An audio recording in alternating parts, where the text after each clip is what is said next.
Thank you. And two on this region and one on another in this hemisphere that I know some outlets in this room have questions about. First, on the humanitarian corridor, is it accurate that the Egyptians have rejected calls to allow for one? I think you'd have to talk to the Egyptian authorities on that. Talks continue, or?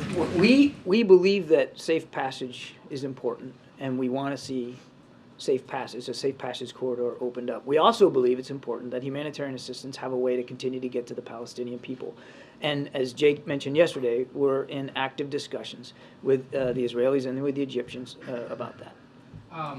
There's, of course, this ongoing intelligence assessment and now political debate over Iran, what it knew, what it may have done to support Hamas in all of this. Even if there's no direct evidence linking Iran to this specific attack right now, does the U.S. believe Iran needs to pay some kind of a price or be some kind of retribution for having supported Hamas all along up to this point?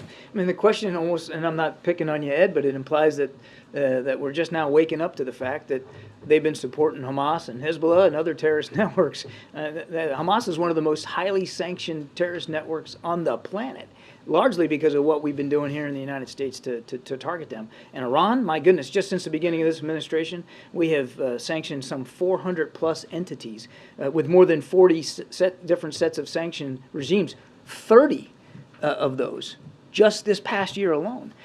We've increased our military presence in the Gulf region because of their attacks on maritime shipping. We have added additional sanctions because of their support to Russia and the fact that they're still providing drones and technology to Mr. Putin so he can kill innocent Ukrainians. And now we've added our military capability. We've added to it from a naval perspective in the Eastern Med. So nobody has turned a blind eye to Iranian destabilizing behavior. Now, I think what you're trying to get at is this particular set of attacks.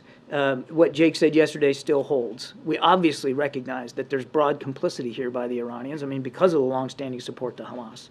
Hamas wouldn't have been able to function at all had it not been for propping up by the Iranian regime. But we haven't seen any specific evidence that tells us they were witting, involved in the planning, or involved in the resourcing and the training that went into this very complex set of attacks over the weekend. There's one other, I mentioned an issue here in this hemisphere that there are outlets in this room I know curious about.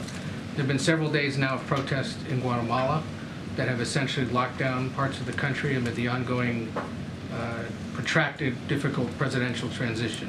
Just curious if you can give us a sense of how the U.S.